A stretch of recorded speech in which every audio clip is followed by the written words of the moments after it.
the greatest minds from around the world. This is the Nerds That Know. Stash here, along with my wonderful plethora of fellow nerds, freaks, and fools. Please, one and all, introduce yourself. How are you? How have you been? Are you as exhausted as I am? Oh, I'm definitely a fool. That one fits. I'll take it. Fox here. I'll be a nerd. Foolishly here. Nerd and a freak. This is Bobbi, and yes, I am as exhausted as you are. I'm a Smurf for all flavors. Pick one. I'll be it for you. Yeah. Smurf on demand. That's right, baby. Exhausted. Smurf, soft serve Smurf. Whatever you need, whatever flavor. It's like going to 7-Eleven and mixing the Slurpees together. It's great. Tank? Tank. Not exhausted, which is weird. But how are you so not you're exhausted? dead. You have 2 children and a wife. yeah, Have you got past that point of exhaustion that you're so tired, you're overtired, and you just Yeah. don't? I'm at a point of delirium at this point. All right, that checks out. Well, we have had You're punch drunk. There you go. Basically, yeah.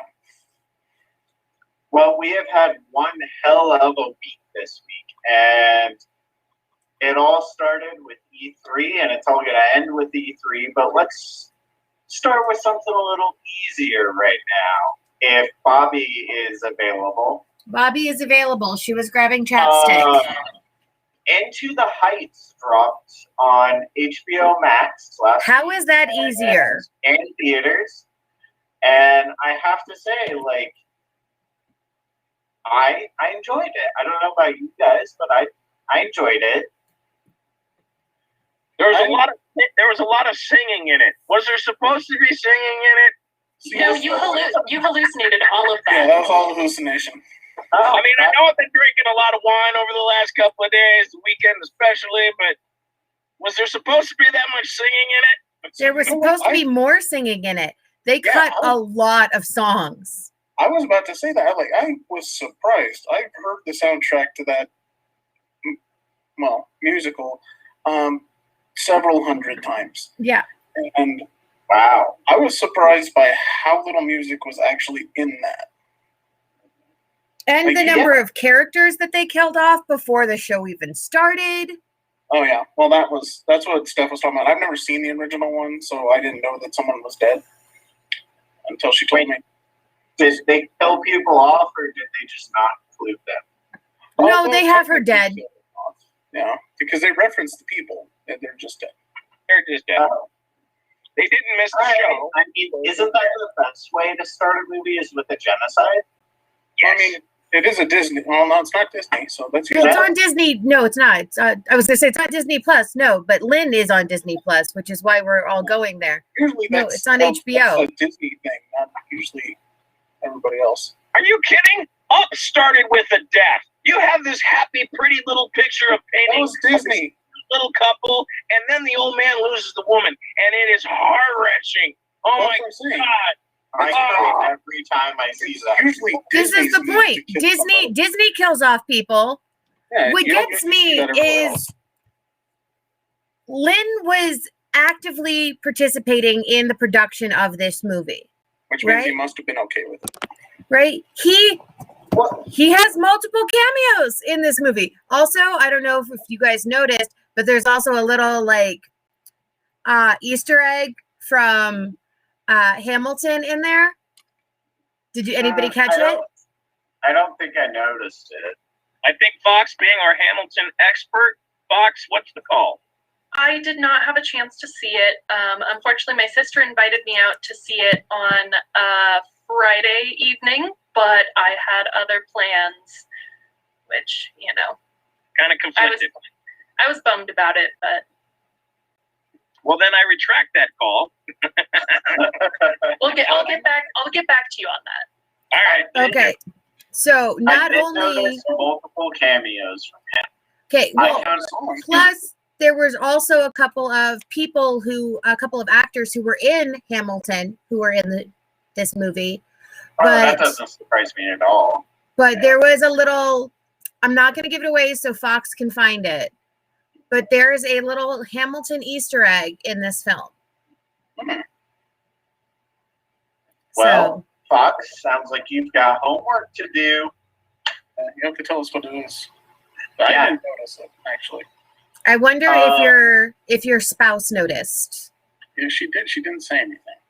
Okay, well, I noticed. I caught it like right away. Did anyone else watch the bonus scene on this film?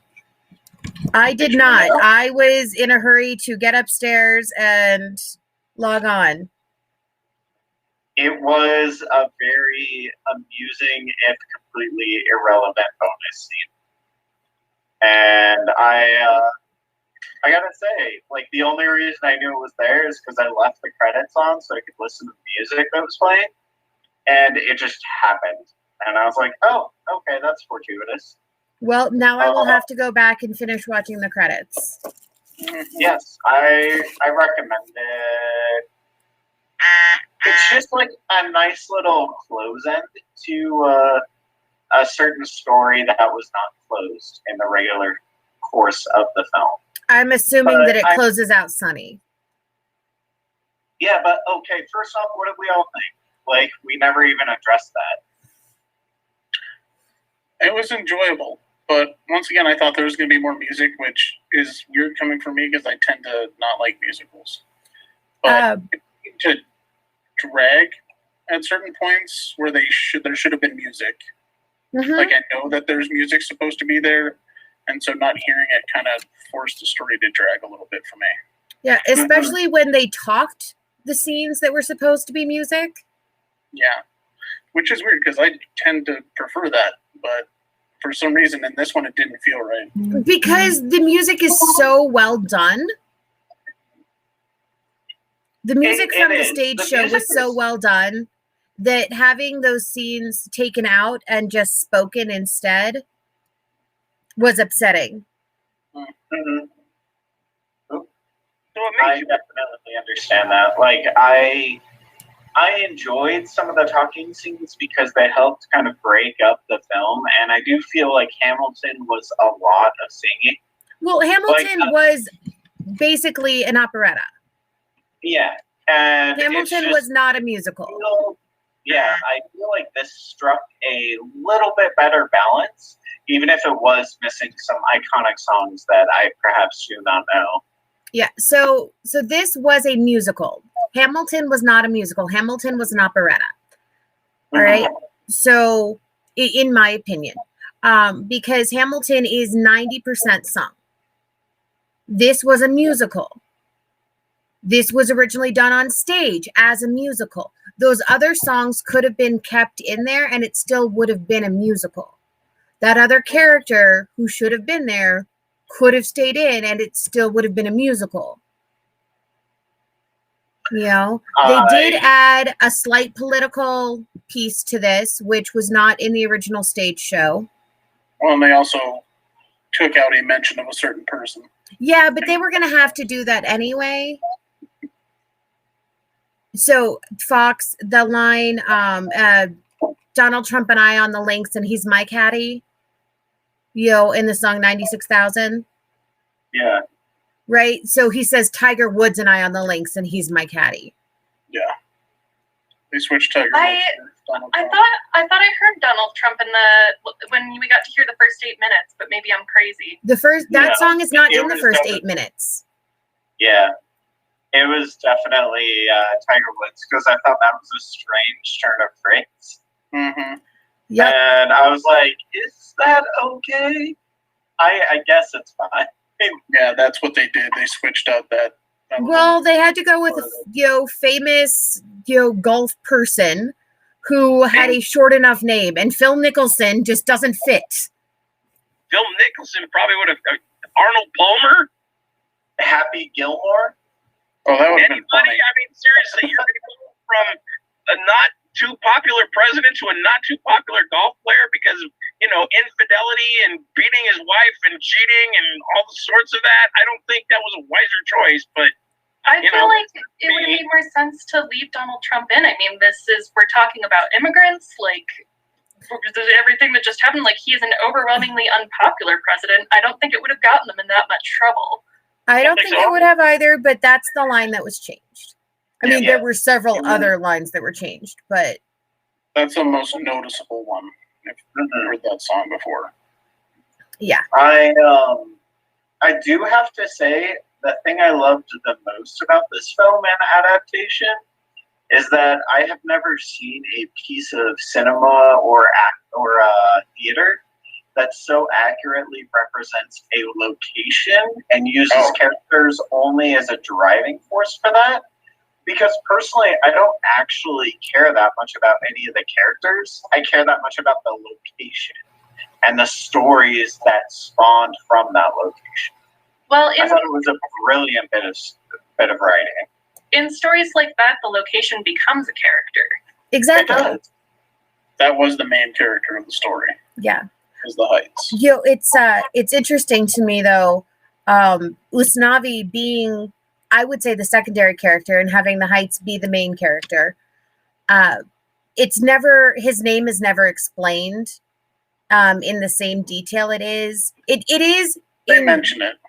in like a passing moment while And he's they use storytelling to visual, the kids. They use the visual part of it rather than Right, but there's a song, Hundreds of Stories, that is cut from the movie, where they actually, say, remember the story of your name, and they explain how he got his name. And I'm in a couple of Broadway forums online, and somebody was like, so I just finished this movie and I really liked it and blah, blah, blah. Could somebody tell me how he got his name? And there's like this list of comments of people explaining, oh, it was on his hat or this or that. I'm like, you guys are all fucking stupid. You didn't see the boat? You didn't see- Well, first off, yes, the boat. Second, go to the source material. Well, I know, but they show you with a rather, it's not a short scene. It's not like it's a cut-in scene. It's 5 seconds of footage kind of telling you the answer. Yes, but I'm just As saying, he's like, talking about it, you know? you could go to the source footage. Source material. That's all I'm saying. Yeah. All right. So this was Stash's idea of breaking us in slowly. I never said that. Yeah, you did. I just said I wanted to bring up something that wasn't E3 at first because I want to break E3. No, but I was really curious about all your opinions because I thought it was an interesting contrast to something like, oh my God, it's gone. Hamilton, thank you. Because Hamilton is so deeply character driven, and this one is driven by a setting and a location so much more that the way they fit together, I would love to see one back to the other, just to see that contrast fully displayed. I thought it was really interesting to have two very similar tonally plays that are expressed so differently in their film adaptations. Well, I'm curious with this release how much the flaws will shine in Steven Spielberg's West Side Story. Ridiculously. Because, I mean, given what we just saw, the bar is particularly raised now because he, like you said, Stash, it's a stark contrast between Hamilton and this. And now the next big comparison is going to be Spielberg's West Side Story. So I think Spielberg's going to get lit up again and just shown you don't need to be in this arena any longer. And that hurts. No, I agree with you completely on that, Smurf. Lynn actually helped to do the revival of West Side Story back when the lights were still up on Broadway to transform all of the Sharks lyrics into Puerto Rican. And so, like, he has his handprints already on that adaptation of that. And so you're talking about two different pieces that he's already done. And he's actually working on another film adaptation that's going to come out on Netflix before West Side Story is released. And that is... Oh, Spielberg's going to get flagged like a freaking damn it doll. Just Yeah, so the Jonathan Larson story, Tick Tick Boom, is going to be coming out, and Lin-Manuel Miranda is working on that right now. This is the adaptation of Jonathan Larson's autobiographical Pre-Rent musical. And this is going to be for Netflix specifically. It's going to be starring Andrew Garfield, and it's incredible. It's all about the AIDS epidemic, and for those of you who are unfamiliar with Jonathan Larson, who died of AIDS right before Rent actually got to open. But like, so Lin Miranda is working on this right now. Speaking of Andrew Garfield, I saw the most wildest trailer that I never thought I would ever see, and it's through the eyes of Tammy Faye Baker, and Andrew Garfield is playing Reverend Baker, Don Baker. No, that's not his first name. Anyway, the televangelist, and oh my God, his mannerisms are fucking killing me. Are they? Yes. Oh my God, it is hilarious. And it's like, it's like through the eyes of Tammy Faye, and like, can she even see past all of those eyelashes? Yes, it's hilarious. Oh my God! And I forgot he's playing Tammy Faye, but to see Andrew Garfield just kind of doing this simpleton act behind her, trying to be meek, is hilarious. So, but Andrew Garfield's got a lot of Broadway chops to him, so he'll be fine. I'm not worried about him at all. Yeah, no, I'm not worried about him at all. It's just I think that it's going to be one more thing that Lin-Manuel Miranda is going to have going on before we see West Side Story. Yep. I mean, what an amazingly prolific creator at his age. Like, I am very impressed with how he is just slamming his way through, like, his 50s, early 50s, or no, late 40s? He's 40s, in his 40s. Yeah. I knew it was around there. Yeah, I know he's gonna get the last letter that he needs for the PGOT. I have confidence he will eventually. I mean, he's still got like he's over the hill. He's in his late 40s.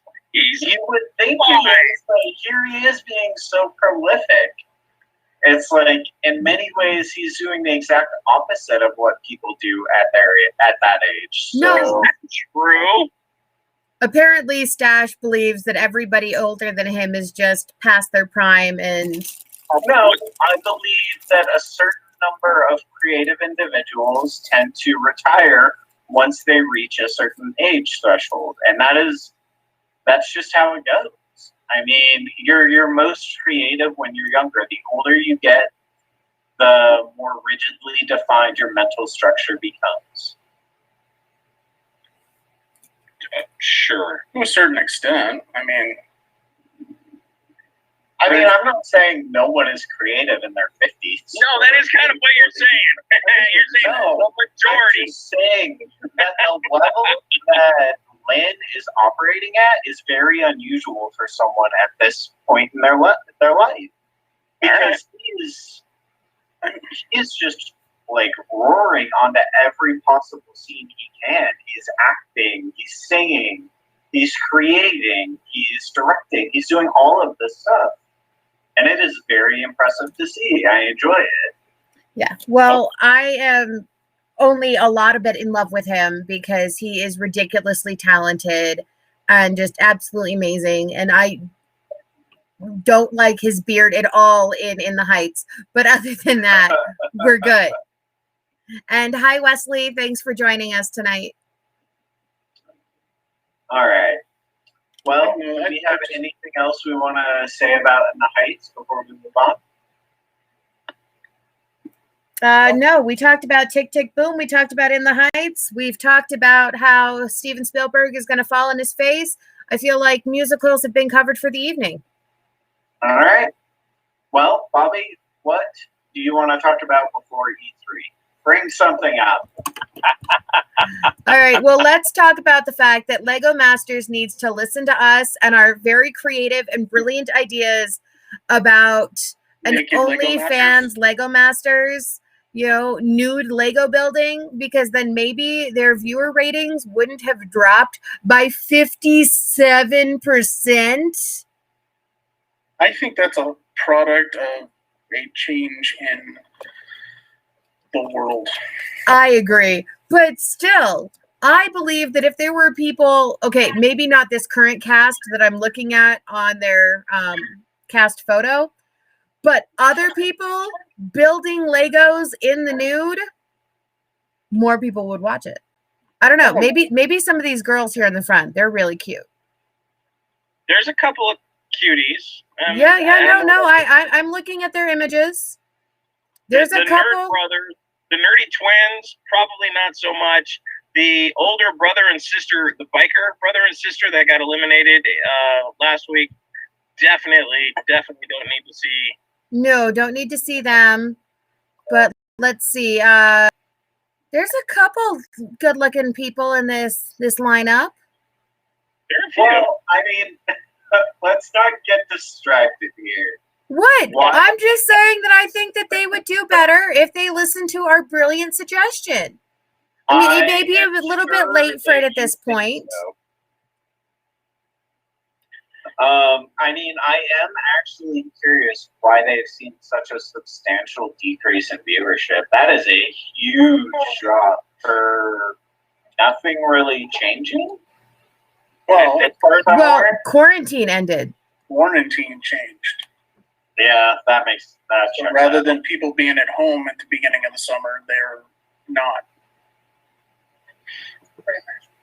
Yeah, I mean, it's still the same show, and you still have, Will Arnett doing the hosting, and I mean, maybe the first couple jokes were kind of okay, but I don't know. I think they're trying to cram too much with the special effects and the animation that they're doing.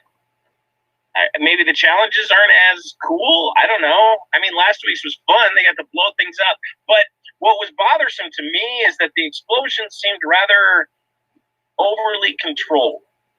And let me explain. Because you have this one that explodes in its slime, all right? And it comes out in a big, glob, like a big goober. And that's it. It didn't encase anything. It didn't, overflow anything. So it seemed rather overly planned. And it just wasn't as cool as Will Arnett taking a baseball bat to your Lego set, So it's a little anticlimactic when something like that happens. Yes. Or, let me drop it off the balcony and see what happens. Everybody's played that game. We still play that game. Hey, let's drop this off the balcony and see what happens. There are whole YouTube channels dedicated to, if we drop it off the balcony and aim for the trampoline. Exactly. I don't know if this week is going to be any better as they build sets to try to survive an earthquake, which looks kind of fun, but I like the storytelling elements. There were some great builds. The frog was awesome. The alien with the exploding ships was awesome. Other than that, it was just kind of like, what is what it is. Gross. But it is. Stash hates that expression so bad. Well, they're competing with great summer weather and the chance to be free after being cooped up after a year. Exactly. Ratings are going to tank for everyone. I even think the Blacklist's ratings went down. I think everybody's went into the toilet. So anything that was successful last summer is going to have a little bit of a drop this year. Well, even the Bad Batch, their ratings are absolutely horrid. Yeah, it looks like nobody's watching the show. Which are you guys? Yeah. But my moment of geek today was, I think I'm watching the Bad Batch as I post the penguins from Madagascar. So, and everybody thought that was actually pretty funny. But it's not generating the buzz and interest that I think everyone was hoping for. Everyone was looking at COVID numbers, and when there's a chance to run, they're going to run. It's kind of sad, though, because in Bad Batch, they had a pretty big return last week for anybody that watched the Clone Wars, and it kind of sucks that it dropped off this week because it wasn't a huge lore dump, but there was a big chunk of the story that they're playing with now. Yes. So well, we knew it would happen. It was just a matter of when. Yeah, and it's actually interesting what they're doing with the story. So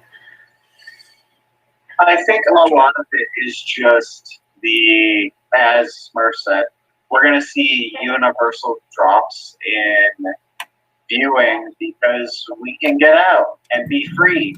Like, I went to my first, private barbecue over the weekend, and it felt really nice to get out of the house and just sit there and talk to people for a couple hours. oh yeah. Yeah, I did that last weekend. Went to a pool party at a friend's place. It was their housewarming. They have a pool in their backyard. God, it was so nice. So nice. Yeah, this was a tiki party that had a slip and slide and a hot. Yeah, I don't do slip and slides or any sort of inflatable water toys ever again. Well, and we actually had the con this weekend. I wasn't able to attend because I was working at my job, but we had a con in Colorado Springs. The Comic and Toy Con happened. I was there. There was a decent amount of people from what I've heard. Yeah, it had a decent turnout. So Dre says got high, missed both Bad Batch and Lego Masters. She wants to know if she should go back and rewatch. Yes. No. Okay. Shut up! You didn't even watch them. Dre, go back. Get on Disney Plus, rewatch Bad Batch and Lego Masters. Where can we find that on streaming? That's It's on probably on Hulu. Yeah, it should. There you go. Or if you got Comcast, it's on demand. That's how I have to watch it. We got you. That's how I watched it. It was on demand. Yeah, but actually, not only did we have the Comic and Toy Con in Colorado Springs that I was able to go to with two of our young proteges that help us out here on the cast, young Ella and her bestie, who gave away all of our business cards that we had left over from last year, so need to order more. Because they had a lot of fun with that. How was the con though, Bobbi? Tiny. Well, it was the same weekend as E3, so that makes sense. Well, it was also the same weekend as the All Seas event happening up here in Denver. But no, not just the lack of attendees, but the number of vendors and cosplayers, people with actual tables. Well, I know some people that were invited and they turned down their invitations. Yeah, so if you guys remember Colorado Springs Comic-Con of 19, it was held in the same space so Comic and Toy Con was held in the same space that the Colorado Springs Comic-Con was held in. But only on one floor, right? So they didn't have both floors. And they only had vendors along the outside edge. Oh, wow. Whereas with the Comic-Con, only on the outside edge. The center only had the Toys for Tots train in the middle.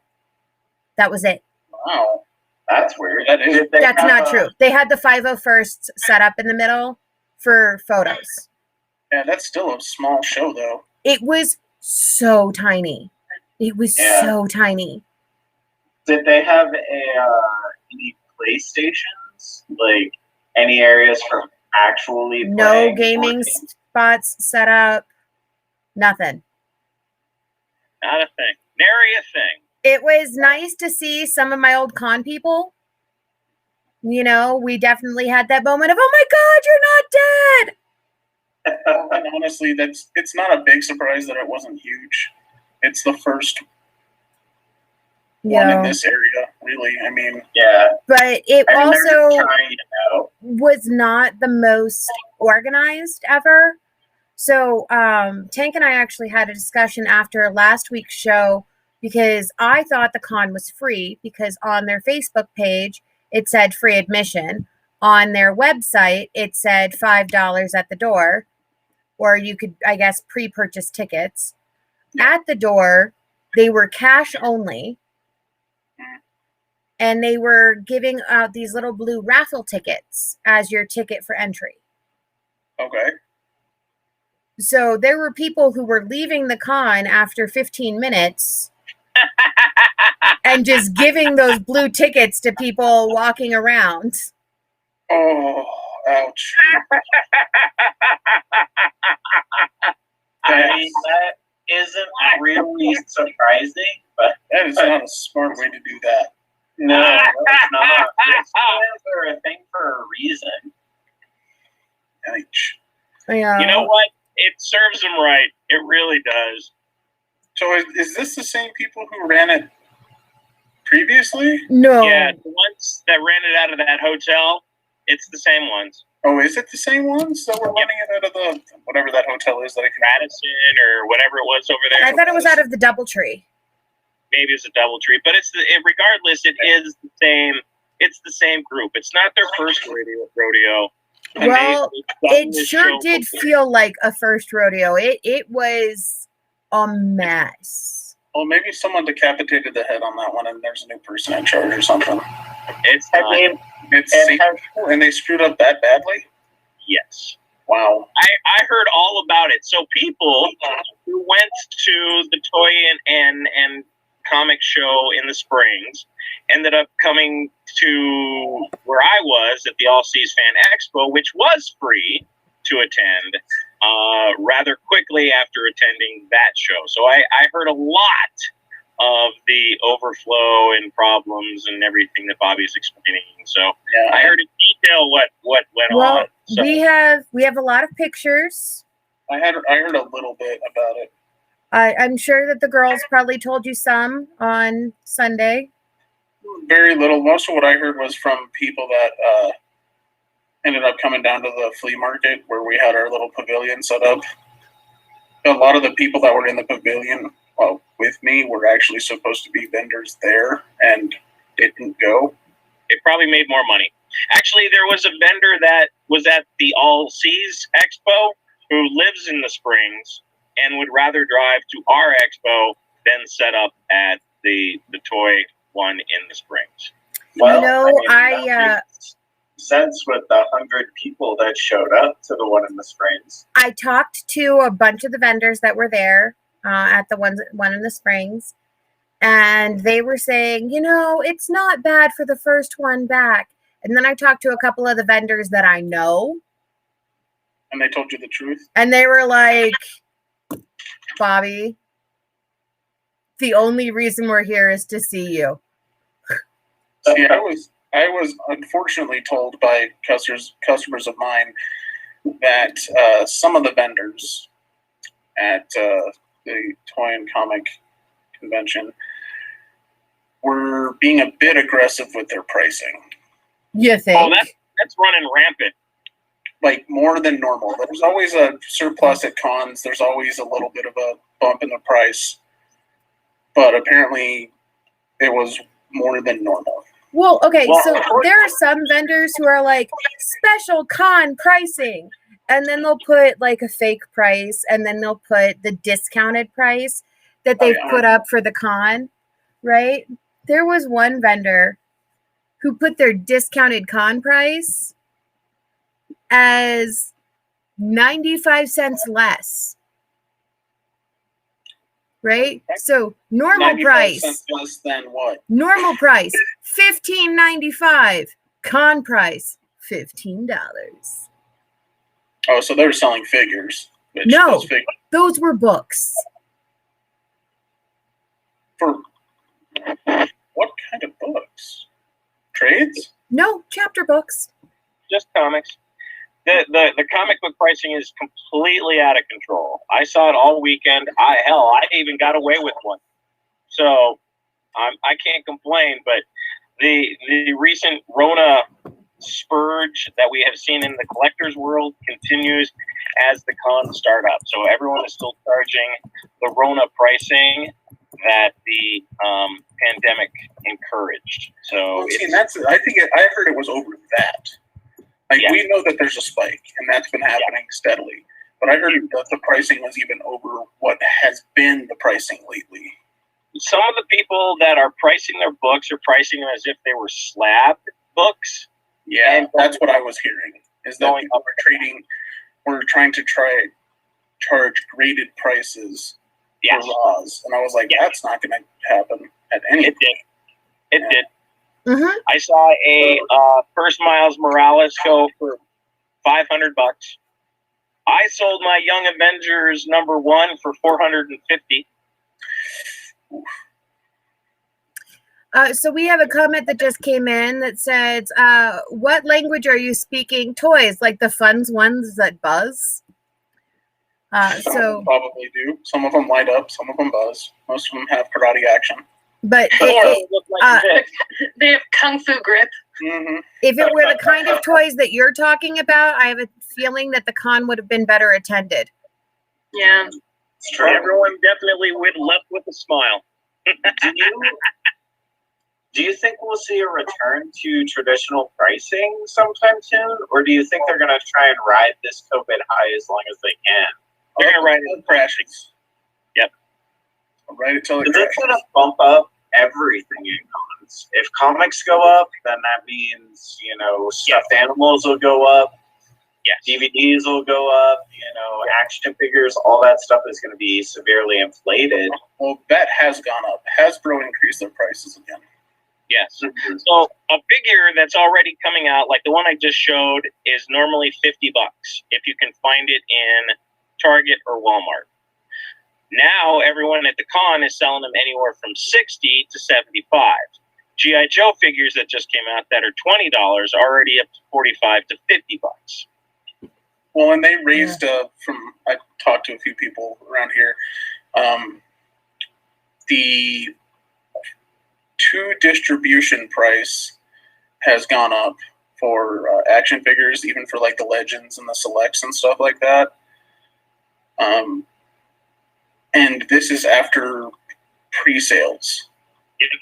So now the vendors and retailers have to either increase their price that they've already pre-sold, which is you have to pay more when you pick it up, or they get stuck with what they already sold it for, which basically killed the profit margin. Yeah. Here's the funny part of it. You can pay more for a newer action figure than you can for some of the vintage stuff. Some of the vintage stuff is going cheaper than the newer stuff that's being released. Yeah. Which is overproduced. Yeah. So Smurf, if you made $450 on one comic book, that means you're buying me a drink, right? I'll make you a drink. I'll buy you a drink. Hell, I'll buy you a couple of bottles, whatever you like. It's Pride, which is basically gay Christmas. So come on, guys. Presents. Gimme.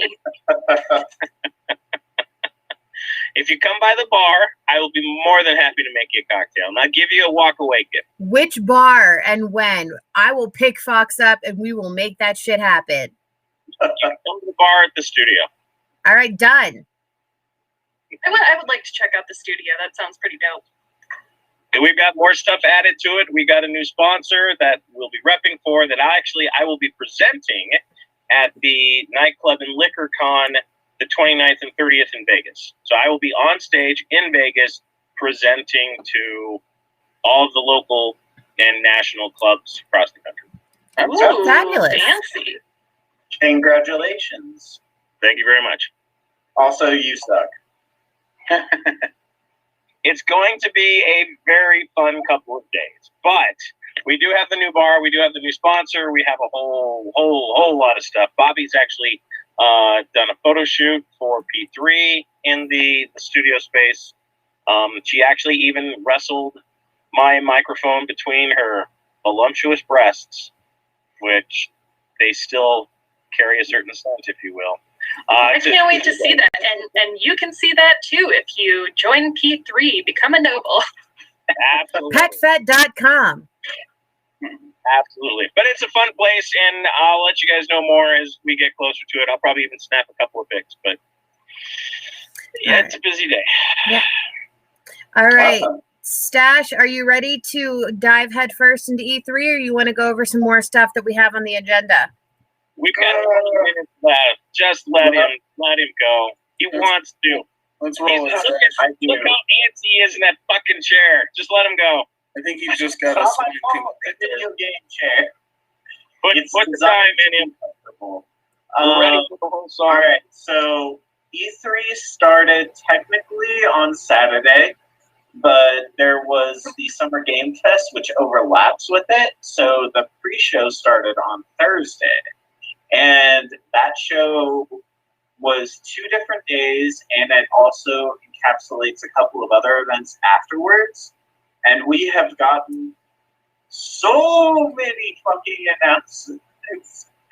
Like, the E3 we didn't have last year has definitely, it has come back with interest because 2 different days and it was so many fucking announcements. I am like, the It's happening E3 again. we didn't have last year God has damn it. definitely. There. There you go. All right. Now start over and exactly repeat everything that you just said with the same tonality from the beginning. Oh, don't worry. It was recorded in speakers, so. So this is like the vengeance of E3. But no, E3 has been just massive this year. The sheer number of press conferences. I have been watching nothing but press conferences since Thursday, and my eyes hurt, and I'm tired. And, like, I haven't been sleeping well because, like, I didn't even see them all because I missed some. Because I slept through them because they started so early in the damn morning. It's like, this E3 has been very interesting. I think in many ways it's what E3 is going to evolve into in the future, because I don't think we're going to see the giant in-person conventions in quite the same way we did, especially with a video game convention. But overall, I think it's been outstanding. It has just been incredibly difficult to try and keep up with. What about you guys? Any thoughts on it so far? I felt like it had quite a bit of unnecessary filler, but I just wanted to get to the good stuff personally.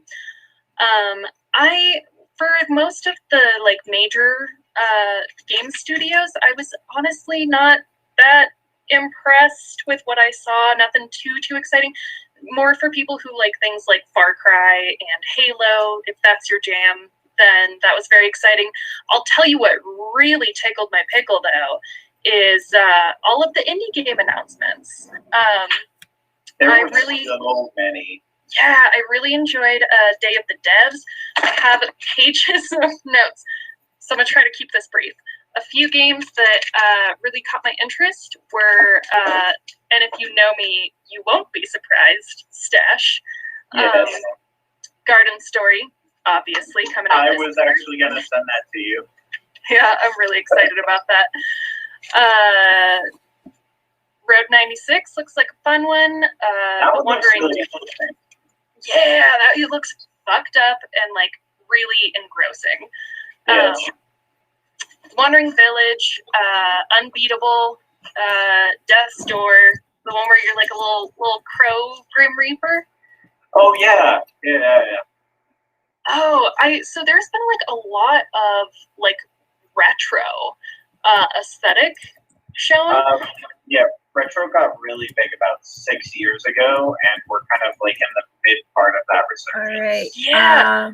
Mark That- says, sorry, Fox, says Final Fantasy Jack Against Chaos looks fun, but full of awful characters and dialogue. Yeah, I wasn't impressed. Yeah, none. Square Enix press conference outside of Guardians of the Galaxy was very disappointing. Yeah. But I was going to mention with the retro aesthetic, one game that I think does it really well is that horror game Walk. It looks really fucked up. I don't know if I saw that one. I could have. It's the one where you play as a young Japanese girl walking home and just like trying not to get caught by this like really fucked up monster. I don't think I can play it, but I would love to watch someone else play it. That's like the children keep dying, which is real deeply weird. I mean, I saw a tremendous amount of horror and suspense titles this year, and it makes sense with like a year of COVID. Everyone has like this emotional tension, and that is very good fuel for games like that. But at the same time, I'm like, I kind of want my Monster Hunter, my Monster Rancher games and stuff like that. Things that are just uppy and happy that will help me forget about this shit show of the year that Well, I just experienced. They announced Slime Rancher 2. They did, and it looks so ridiculous. It looks so good! It is very over the top in the best way. Oh, it really is. And, like, it's unreal that it's just another game on Game Pass.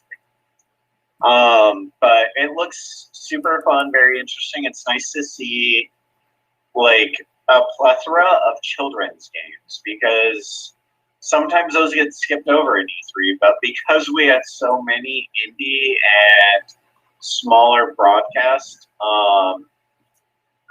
panels this year, we saw a lot of indie titles. I don't think I've ever seen this many.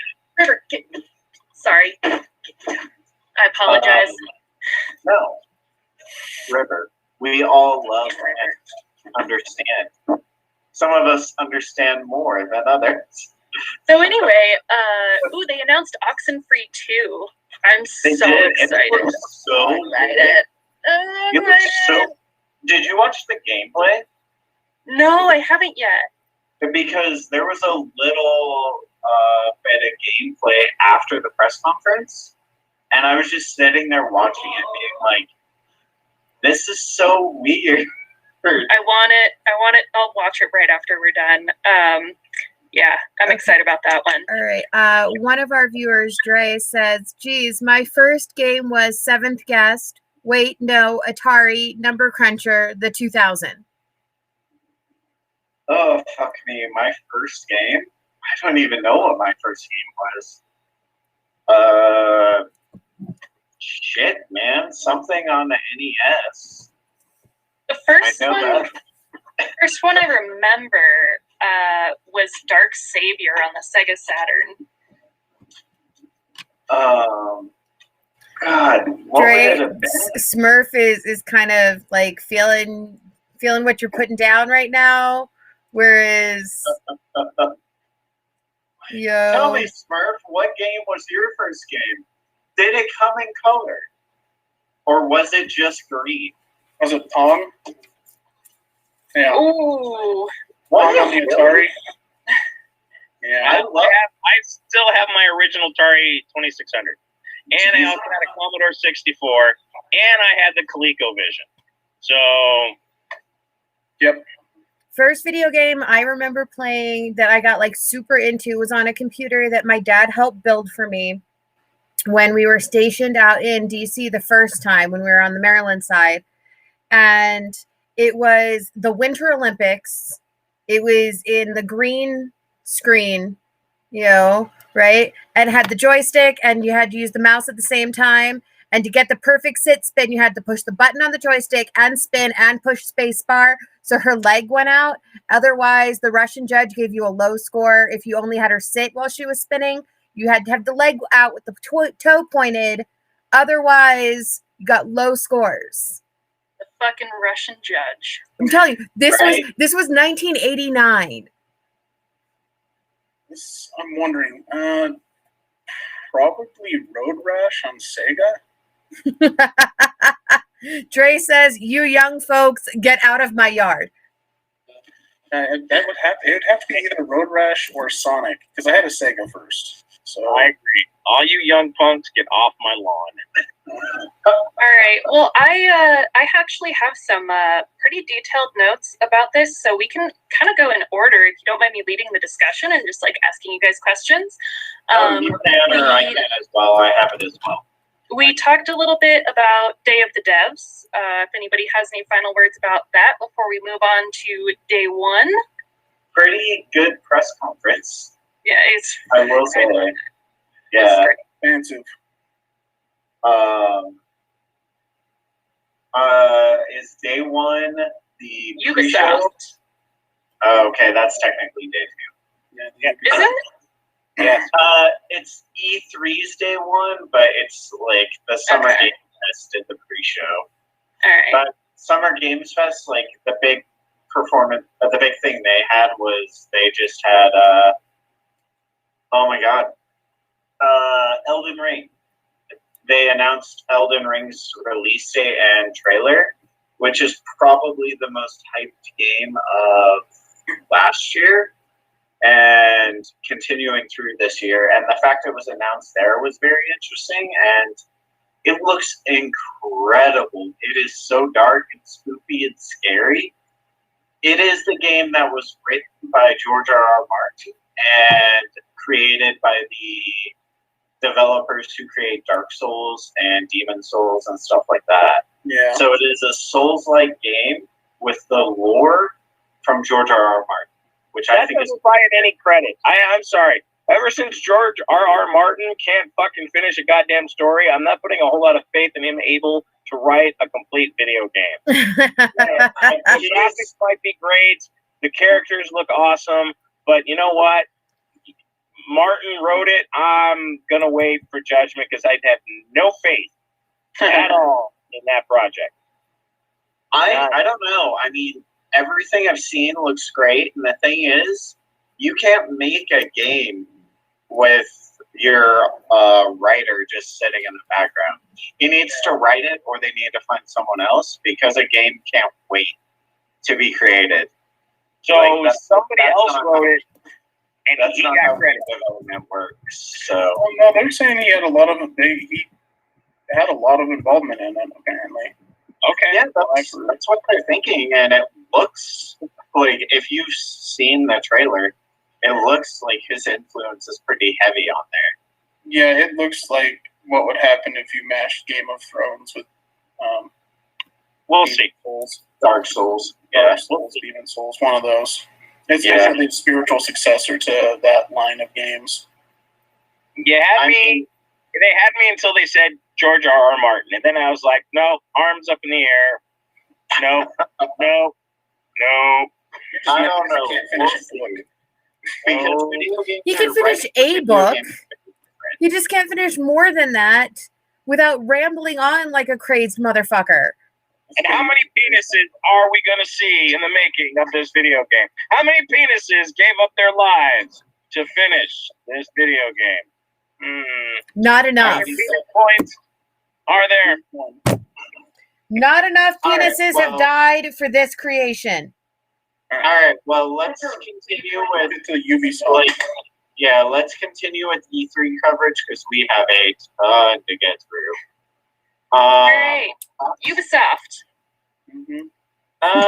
It was Thank you, boring Dre. as shit. It was boring as shit, but it was really cool to see the Avatar game. And it's really interesting that they're creating an Avatar game that is a live service game that they're trying to continue with the movies. So the game is supposed to evolve as the movies coming up, which I think is very interesting. I'd say it was interesting if it had aired on necessarily- already. Yeah, it's not necessarily an IP that matters anymore, because it's been so long since the last Avatar. Since Or the the first. only Avatar.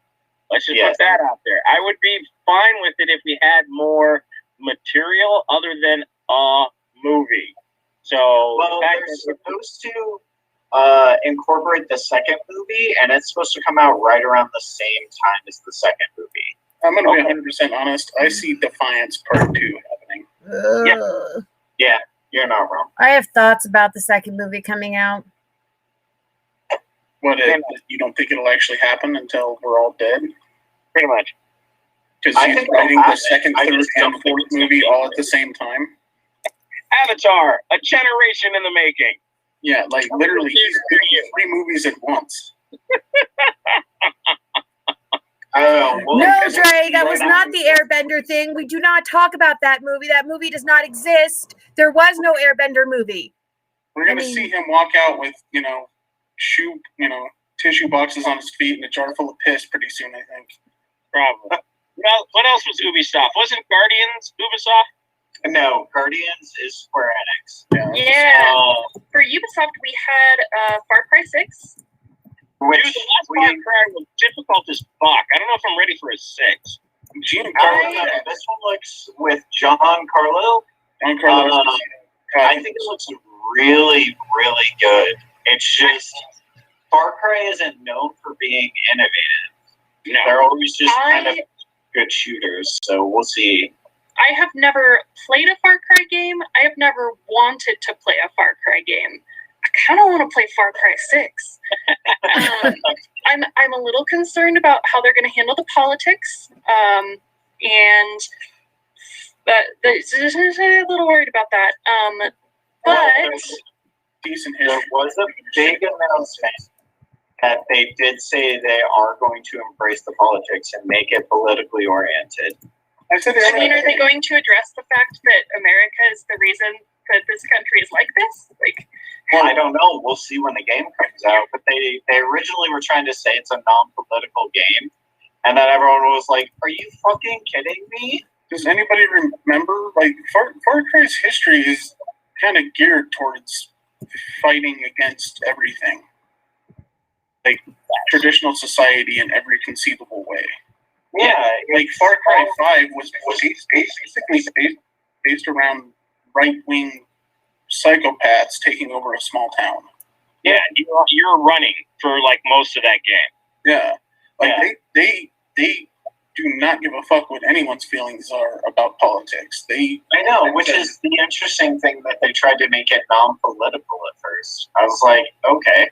I think they were just trying to. I think that was backlash from what happened with Far Cry 5. I think it was too, but I'm glad they finally turned their shit around and were like, okay, this is going to be political. How can you create something like this that isn't political? Well, yeah, and they're very counterculture, especially in the way they approach their games. I mean, I don't see. They're not innovative in the way that the game plays, but they do take risks in the story they're willing to tell sometimes. They do. So it should be fun at least, even if it's the basic same basic shit that Far Cry always is. All right, we need to move along because we have so much more to cover. Assassin's Creed is getting an update. Assassin's Creed Valhalla. Yeah, new expansion. Vikings in Ireland. I'm into it. Yeah, it looks really good, and they just released a new DLC, so it's kind of shocking that they're already announcing another one. It's a pretty fun game, though. So I would say that. Yeah. Dre says the Adored Ones got greenlit. Dre, are you talking about a video game that I am not aware of? You guys know the Adored Ones? Doesn't ring a bell. I don't remember. Oh no, she's talking about a Marvel movie. Never mind, she's completely off topic. Continue with the E3 discussion. Speaking of movies that are relevant, though, Werewolves Within was announced. The trailer was dropped. Dude, it looks so good. It does, and I'm really excited. I'm excited because I love Sam Richardson, who is in I Think You Should Leave Now, the sketch comedy show, and Detroiters. He is so funny. Well, that movie looks hilarious. I am so excited to see it. I mean, we'll see how it goes. Video game movies aren't known for being great, but they also, that game was a medieval game, and they brought it into the modern era. So clearly, they don't hold the game to any real standards. They're just like, we'll do whatever we want, throw the name on there. Yeah. Anything else for Ubisoft or Day 2, technically? Not big. Nothing worth mentioning. All right. Next up was Xbox, Bethesda, and Square Enix. Jesus, they had a field day. Yeah, they did.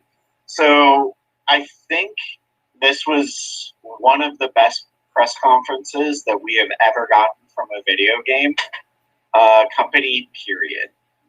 Like, they did an exceptional job. They just had banger after banger after banger on games. Well, and they got their like, We had a whole year to prepare. It should be. Jesus. well, and we got our first Xbox exclusive Bethesda title. Yes, which I told you today. As soon as I saw it written on there and they brought it up like 5 times, I was like, oh, doggy. I am going to grind this into Tank's face on Monday. It's so short-sighted, though. I don't understand. It's not We short-sighted at all. explained it to you. So the thing is, I think I know, Xbox is pushing to put their app on anything. So eventually, in, I don't know, a few more years, I envision you're going to be playing these games on your phone. You're not going to need a console. And they want to promote Game Pass. That's what all of this is for, is to grow Game Pass. You can already link your Xbox to your phone and play like portions of the game already on your phone. It's where Xbox is pushing the marketplace. Make no doubt about it. They know exactly what they're doing. This is they have an agenda and they're pushing that agenda. Yeah, it's a huge deal, and it makes sense because I don't think they're ever going to reach the console saturation that PlayStation has. It's like, but now they're not playing that game anymore. Now they're like, okay, we're going to have so many games that you need to at least have Game Pass. And if they have your $15 a month, that's enough for them. Yeah. It's like, it's a brilliant marketing strategy. They're trying to become the Netflix of gaming, and they're succeeding, and there's no competition for them yet. It's a brilliant strategy, even if it's one I don't necessarily love. I'm not saying I don't like what they did with the Fallout announcements. You mean the update to New Vegas, or shit, what's it called? So 76, yeah. Yeah, the problem is the pit already exists. It was Fallout 3. That was. I know I was kind of excited that they were going back to the pit, though. I was like, all right, let's do it bigger and better. Although I don't give a shit about Fallout 76. I'm wondering if they're going to do it bigger and better. It's literally going to be an updated system and like, oh, here you go, same thing. Yeah. I don't know, but that irritated me in a way that I didn't expect, I will say. Yeah, but I think we've seen the last 4 consoles. I think we're going digital. Xbox is going to push us. They're going to make us go into it. And I don't know if Fallout 76 you've been saying that for a year, since the last round of consoles were announced. You had said then that was going to be the last round of consoles.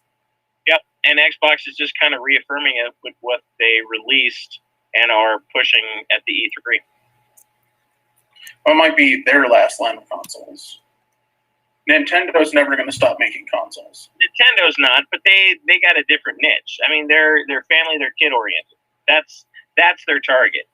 If this is PlayStation's got to come up with something. PlayStation's not going to be left behind by Xbox. Oh no, and I'm assuming that they stepped away this year again from E3, but they have to have their state of play coming soon. I'm assuming it's got to be coming up in the near future. I believe they said towards the end of the month is going to be the state of play. Yep. I will say Hades coming to the Game Pass is really. That is a big deal. One of the best big games of last year, and it is coming starting to Game Pass. Yeah, Game Pass on the 13th of August. I was like, well, that's a big swing. That was a huge swing. I did not expect that. I've been waiting for that game. And, the funny thing is, it's coming to Game Pass the same time it's coming to Sony, which means that you can get it for free on Xbox with Game Pass, or you can pay for it. Yeah, which is essentially what they did with the MLB The Show already. Yep, they did that with MLB The Show. They did it with Outriders. New games. And it's that's their big pitches for Game Pass. It's not necessarily that you can only play it there. It's that you can play it for free. Play it there for free. Well, and Why then own they the did, game? You can rent it. Infinity and beyond. and what they did with Halo by basically giving Halo Infinite the COD Warzone treatment. It's like, oh, the multiplayer's free. Yeah. Don't have to pay for anything. Just come on in. Multiplayer's free. And it's a great way to build out your roster of players. Like, why wouldn't you play it? Mm-hmm. I can't think of a reason. It's like, I'm probably going to give it a shot. I'm not a big Halo fan, but like, obviously, I have Game Pass, so it's like, that's kind of irrelevant in that regard because I get the story for free anyway, also. Yeah, But Xbox. the fact that they're doing everything to bring people into that game is a really big deal. I'm really curious to see how it goes. They went into a deep conversation about it today. I didn't have a chance to watch it just because I had too much to watch, and there's a couple of things I needed to rewatch before we spoke about things. But Halo was a big move. I mean, we didn't even talk about like Starfield being the very first thing they come out with. Oh yeah, the Bethesda game, and Tom Howard came out. Like the Bethesda head came out and introduced Microsoft, and it's forcing people to see how close these studios are now. It's no longer Bethesda and Microsoft; it's them together as one. Well, and that was big happy family. Yep. Yeah, that's They what all they sit around and sing Kumbaya. Yeah. And it's awesome to see because that's a lot of what Xbox needed. And like the games they had that like they get from those studios is incredible. I'm looking for one specific one. Borders 2021. No, the something extra, the red something. Redfall. Redfall. Yes, the vampire one. Like that's a Bethesda game too. Yeah. It's like they bookended the Microsoft press conference. Bethesda did, not to mention a few other things they had scattered through. It's like that is an incredible level of integration for a purchase that just finalized this year. I mean, it's very, very big, and it's Microsoft's big move for the future. And it's so many other things. I mean, they did Psychonauts. I've been wanting to bring that up so bad. Yeah, Psychonauts 2. Come on, that's huge. Oh, what has it been, like 15 years? I had nightmares about the meat circus for years. That's horrifying and not surprising. Hey, it was like this level I could not get past in the first game. And it just gave me nightmares. Back 4 Blood, which is basically just Left 4 Dead 3. Yeah, what makes it different from Left 4 Dead? Left 4 Dead, Left 4 Dead is technically owned by the people who make Steam. I can't remember that studio. Engineers. Sorry? Engineers, cooks, scientists, people who make Steam. No, you're being exceedingly unhelpful, but I appreciate it. Monkey, horse, panda. No. Flesh Fair. Regardless. Okay, but so all the creators of the Left 4 Dead still wanted to make another game, but they lost the rights to the IP. So they couldn't make another Left 4 Dead. So they went and made in their own studio, they made essentially a clone that was a better version of that game. Well, it's Valve, by the way. Thank you, for fuck's sake. That's all I was looking for. Valve. I thought we were just yelling different things.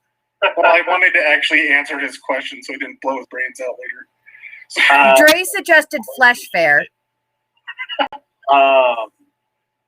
but because they lost the rights, Although they have to now use I kind just of want to enough organize an separate. event called that. Well, when Valve had their whole thing happen, yeah, a lot of those Stop making rights kind of went sideways. Mm-hmm. So that's why Back 4 Blood exists. And the interesting thing is it's coming out day one on Game Pass, and it is not a Microsoft IP.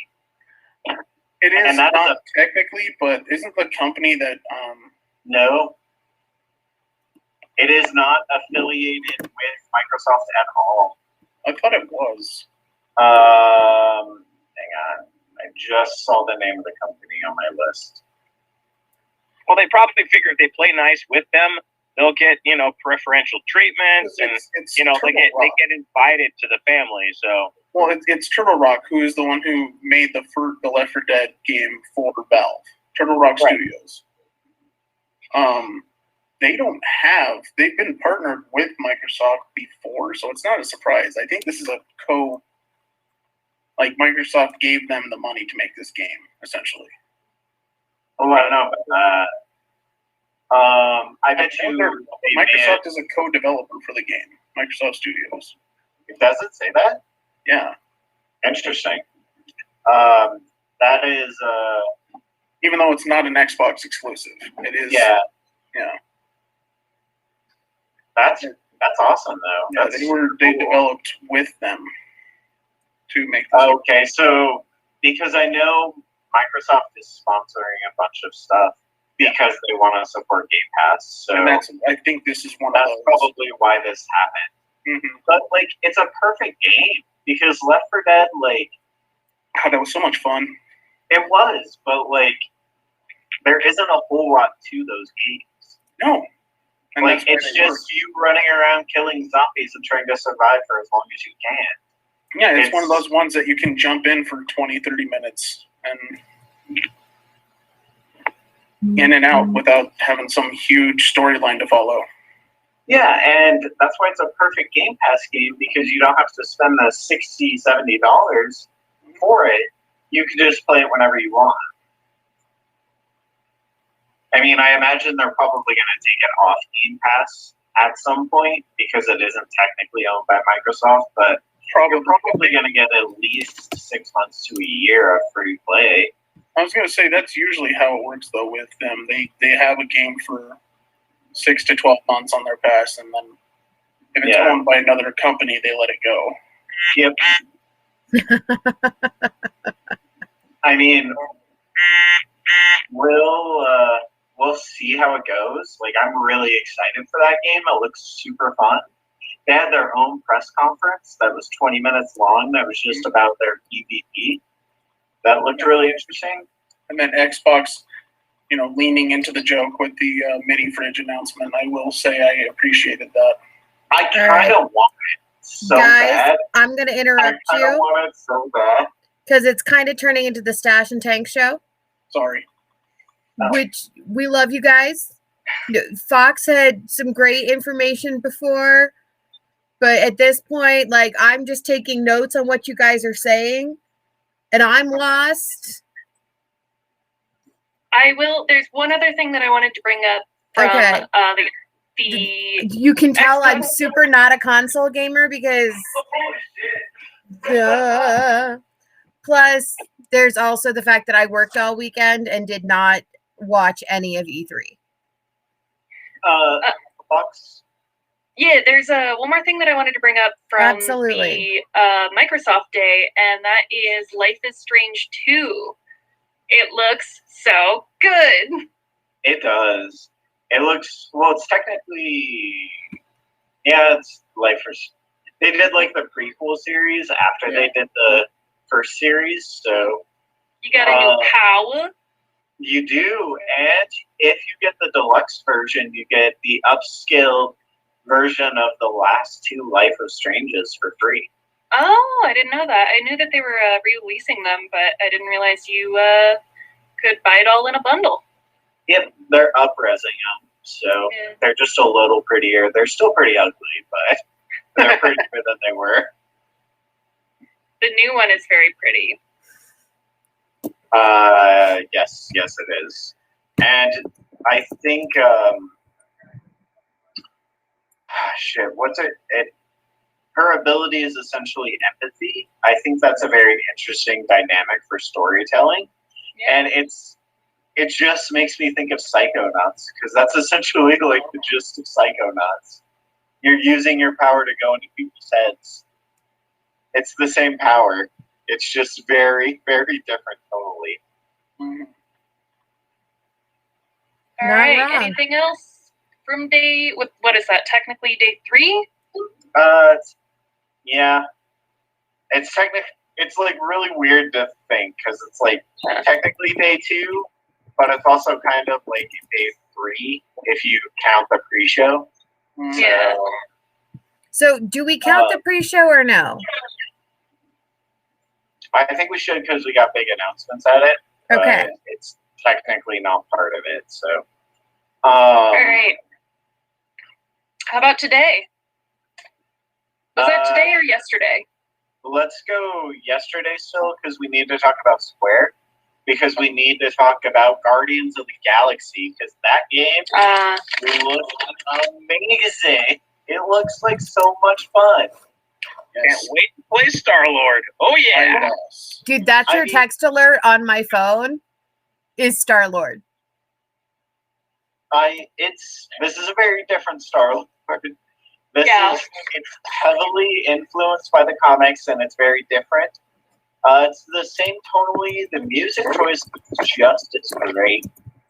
And they did the Hero also. Bonnie Tyler. Hold on to a Hero or whatever that's called. I need a hero. Yes. I'm holding Need a out hero. for a hero. Awesome Footloose soundtrack originally. Yeah, I'm holding out for a hero. Yes, that one.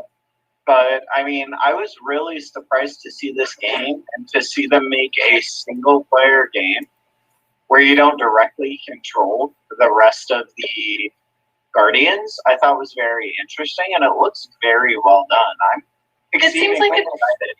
It seems like it's kind of like Dragon Age kind of feel. Yeah, You can command your people in the moment. Yeah. Yeah. Yeah, that's actually a really good reference, Fox. Thanks. Sometimes I have smart things to say. Often, you have smart things You to say. very often have smart things to say. I just like it better when you make dinosaur dick jokes. And Dre Yeah, I says, do too, honestly. Dre says, Guardians of the Galaxy was awesome. She is a very big fan of the soundtrack. So we'll see what this game turns out. It's coming out like at the end of this year, not even the very end of this year. I think it's like August or September. So It's like late Q3, early Q4. yeah, so we're getting it not too very long, and it looks really fun. I think it's going to be the game I pre-order. Oh, and it's made by the same people that do Dos Ex, right? But it's the IDOS group out of Montreal. Yes, it is. I IDOS think Montreal. so, yeah. So it's the same ones that do Dos Ex. Yeah. Or Do X, or however. Deus Ex. Deus Ex. That group of games. I thought you were referencing the alcohol, and I was so confused. Yeah, it's Dos made by the same people who do Dos Ex. A Dos Equis made game. But yeah, we'll see. I mean, everything I've seen so far looks promising. I'm excited. We'll see how things go. Well, and it looks like it might have taken some inspiration from Mass Effect, I guess. Yeah. Where there is choice, like there is kind of a choice-driven structure to it. It does. I mean, the flip-flopping behind Groot and Rocket on who is the better prisoner, which, let's be fair, Rocket should have been in the cage. I thought that was very interesting dynamic. I'm curious if we'll maybe get, branching ends of the game. It'd be nice for replayability. I wouldn't be surprised if there's DLCs of the other characters that kind of intertwine or like side missions and stuff like that for that game. Mm-hmm. I don't know. We'll see. I'm excited to see where it goes. It was one big announcement that I should have expected, but I didn't. I didn't either, honestly. That one surprised me a little bit. Yeah. The rest of Square's, like, their press conference was kind of boring and small. And, like, a little lame if we're being 100% honest. And I still don't know why they aren't the king of the sugarcoating. But I don't know. We'll see. I'm trying to remember what the other press conference was that day, but if I can't remember it, it isn't worth mentioning. Fox, is it in your notes? Yeah. What? Sorry. Do you know what came after the Square Enix? Apparently wasn't interesting enough for me to write it down. Oh, there we go. All right, if nobody remembers. There you go. I don't either. I have no idea. Let's talk about this new console that was announced today, the Amico. It's been announced for a while, but Yeah. it's weird. And it's a very good. I'm certainly not going to get one, but there are a couple of things that I kind of like. It's kind of like innovative. They're doing some interesting things, and they do not allow loot boxes, which I'm like, fuck yeah, take a stand against predatory gambling. I really appreciate that. So that's all I really have to say about it. I mean, I'm curious. Hang on, I'm trying to pull up a picture of it, make sure I actually know. Yeah, this is the one that's made by Intellivision. Yeah, I just don't remember what it looks like. Bing is like the worst. But I do know they're the ones that are releasing their games on like a monthly cycle. Yeah. And like they just randomly drop new games for you, which is I think a very interesting idea. Unfortunately, we're not going to see any real success with a new console like this. Well, and they're not. It's just going to be a specialty item. Yeah. This is going to exist in the same vein as the NES Mini and the stuff like that, I think, because it's not really new games. They're mostly. There is a new game though. A new Earthworm Jim with the original team. Yeah, a lot of it is. A lot of the games that are going to be part of it are going to be based in they're either going to be revisions of old school stuff or, reimagining. Well, I was excited about Earthworm Jim, but fine. I will agree with Earthworm Jim. Is that a reason to buy a console to play Earthworm Jim? Did they say a price point? They have before, but I don't remember what it is. I was like, I would pay $150 for that and no more. I think it's actually pretty close to that. I think it might be a little bit more, but not much. Yeah. Yeah, it's essentially just an Intellivision that they've, for lack of a better word, retropied. Yeah. And that's about it.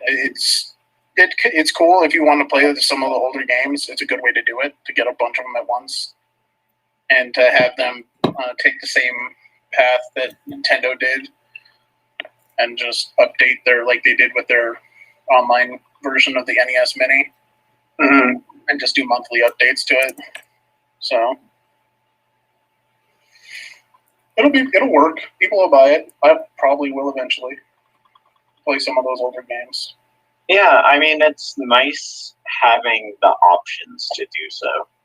I don't necessarily know if I will ever take advantage of it because that's not really my stick. This is more for people of Smurfs demographic. But is that true? It's cool. Yeah, it's cool to see those markets are still viable. And do you have any interest in buying an Amico? You can buy the mini NES or Mini NES 2 or the mini Commodore, or I mean, I've seen it before. It's not a reason to buy a console if it doesn't come with the games loaded on it, especially for the price point. And not that long ago, another console tried to enter into the fray, and they had a whole Kickstarter program with their own games that they were developing, and that was like in like 2015, 2016, and it had a quick spurt, and that was kind of it. Well, what happened? Didn't the Google Stadia have kind of the same thing too? Pretty much. So trying to break in with new consoles with previous titles or fun games that they're trying to play on the nostalgia of people. Mm-hmm. And I'd pay, you know what? Let Sega do a mini Genesis game box and just bring in some revamped titles. I mean, we've seen it on Xbox. They brought back DuckTales. I love that game on NES. I played the mini Genesis. Okay, Miko is $100 to pre-order. That's not bad. Yeah, that's about what I would pay for it if I were going to get it, which I'm not. Yeah. What does it come with? Does it come with games? Yeah. I don't see any loaded listed. games. Oh wait, no, $100 deposit. Wait. Yeah, that makes you. Oh, it's just $100. Does that include the controllers? 2 wireless controllers. Yeah. And the entertainment center and a six games. But it's essentially it's a micro SD expansion. You can store like 50 games on it, and like the ones that they have, the ones that they mentioned. Oh my! I misread. $249.99. Yeah. Oh, God, read those for it. Oh, this is gonna bomb hard. Yep. Ouch. Yep. Especially when you got the the mini NES. You can build a retro Pi for like $100. Yep. Yeah. This is gonna crash and burn, guys. Don't even bother. Damn, Save that's money. unfortunate. It looks, and there's 3 different models you can get at pre-order. You know what? I've got an extra mini NES that I will sell you for $200, and you'll have more enjoyment out of it than this punk of shit. And you'll save $50. Not take that because that is a ripoff. I am well aware of how much those are worth. That is my point. I have all right. of those though. I have the SNES and the NES and the Sega. So All right. Well, is there anything else from E3 that is Yes. yeah, it was a lot. from that day? Yeah. We got some more indie dev announcements. I was looking at New Blood's new game Fallen Aces. It's that noir beat 'em up. It looks really cool to me. Okay, y'all are gonna laugh at me, but I'm very excited about Cat Cafe Manager. Nobody's going to, be surprised. Yeah. I told you about this game forever ago, and I'm just glad that you're still interested in it. Yeah, so Freedom Studios is putting out a bunch of cool games, I think. Another one that you told me about a long time ago is One Lonely Outpost. It's got a release date. I know. Finally, it has taken forever. Yeah, not until 2022, though. But it's basically Stardew Valley on Mars. I can't wait. Oh, fun. It looks really good. Yeah. I mean, I'm not particularly fond of games like that, but I was thinking about maybe giving it a shot. Because this one looks really fun. Yeah, I can't wait. They also announced Dark Deity, which is a new kind of JRPG style game that's supposed to have some interesting new elements. I'd play it. It doesn't look bad. The nice thing about it is it's like only a 30-hour experience, and they don't require you to grind in any real way. It's there for you to experience the narrative. Oh, cool. I might be worth trying. Yeah. Yeah. Capcom? Nothing. It was a boring ass fucking thing. Yeah. They did casually mention that Resident Evil 8 Village is getting a DLC. Oh yeah, because it's so popular. Because people went so insane over the Lady big Demetress. vampire lady. Yes, Lady Demetress. But they're Right. single-handedly like inspiring more DLC. 100%. Ridiculous. I hope all that happens in the DLC is you get smothered over and over again in her giant bosom. You know what? I think the sick motherfuckers would pay for that. Yep. It's me, I'm sick motherfuckers. Nice. It's gonna be interesting, that's for certain. I'm excited, honestly. Like, it's rare that there's so much power from the audience, especially when it's like essentially just a meme. Like a meme just made this game grossly successful. Oh yeah. But I mean, it's cool. I'm excited for those people who have played it because it's probably going to be free DLC. So, Pretty good. but they're also just starting development in it, which means you're probably waiting at least a year. One other thing from Capcom that I was excited about is the Great Ace Attorney. I am not surprised. It looks fun. So I've never actually played one of those games, but Neither have I. I guess they're super fun. Surprised and- they're still making Ace Attorney games, actually. Well, I mean, this is an anthology of 3, right? Oh, okay. And they're adding like a couple of different game modes and stuff like that. But Yeah. if you care about those games, like they're making games for specific audiences, and it's like if that audience exists, which I know it does for Ace Attorney. Yeah, those are very I'm successful happy. games. Yeah. Very successful. So.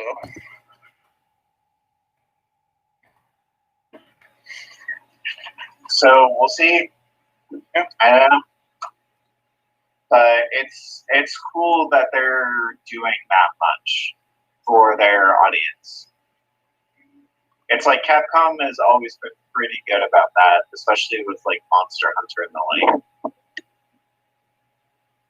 All right. Anything else? Razer was talking about their new technology. That was the That dude was so intense. Yes, he was, and he was so boring. Jesus Christ. Pretty intense and boring. He managed. Yeah. It was really funny because they kept saying ultra or super or ultra or mega or like all these like really bad qualifying words. It was terrible.